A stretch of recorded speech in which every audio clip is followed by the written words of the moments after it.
Hello, I'm Julianna, and I'm here with Alexander, Jillian, Luke, and Maria. We're very excited to share with you our NASA SEAS project on predicting West Nile virus mosquito positivity rates and abundance. Mosquitoes are a public health concern as they are major vectors of disease. Some cities have programs to track mosquito abundance from traps, but this fieldwork is expensive and time-consuming. So our goal was to investigate two machine learning methods to predict the rate of change of mosquito abundance and disease positivity using remote sensing data. Our area of interest is Chicago, a large urban city along Lake Michigan in the Midwestern United States. Its summers are very hot and humid, where its winters are often very cold and windy. This combination of climate and geography makes Chicago an ideal place for mosquito infestation. A German paper by Führer et al. Was very influential to our research direction. They used citizen science data and data from a German national mosquito database to power their machine learning models. And they identified several effective weather variables for prediction that we also ended up testing. Taking inspiration from the German study, we aim to combine Globe's mosquito habitat mapper citizen science data with local government data.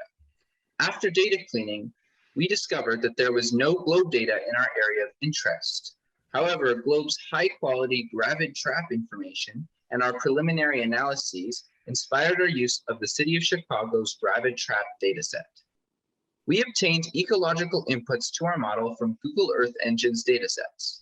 A good example of how we use this data is seen in the Enhanced Vegetation Index, EVI. As seen in the animation, it quantifies vegetation in a numerical metric that allows us to track it across time. The patterns in these inputs powered two predictions: how quickly the mosquito population in Chicago was growing or declining, and how quickly they were testing positive for West Nile virus and becoming capable of transmitting it. The cyclical nature of these metrics, as seen in the graphs, proved an underlying pattern that we aimed to predict through machine learning regression.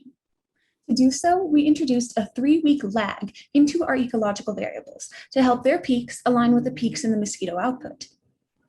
We then narrowed down the many climatic variables that we obtained through our literature review using p-values to determine statistical significance. We ran ordinary least squares regression on each input individually, and then in groups to see how they were related to one another and which groupings could best indicate either mosquito abundance or positivity rate. Using these groups, we then trained 4 different machine learning models using 2 different types of regression: a random forest regressor and a backward elimination linear regression. We trained our random forest using a randomized search cross-validation and our backward elimination model using a p-value of 0.05.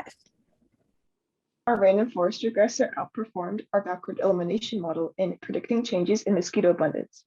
Its predictions showed more sensitivity to fluctuations in the input and aligned more accurately with the actual record's extremes, while the backward elimination model's predictions appeared to lag slightly and align less closely.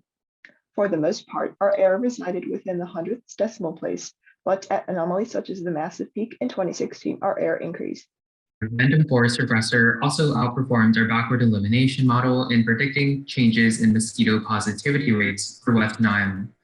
As in the last regression task, the random forest displayed greater sensitivity to changes in the inputs, but tended to misfire slightly more often when it came to predicting sudden extremes. We believe that with more time steps, our model's ability to predict such extreme cases would improve, but nonetheless, our error remained low, indicating a strong model. Here are our key takeaways. First, our inputs were statistically significant for determining how quickly the mosquito population in Chicago changed and how quickly they acquired West Nile virus.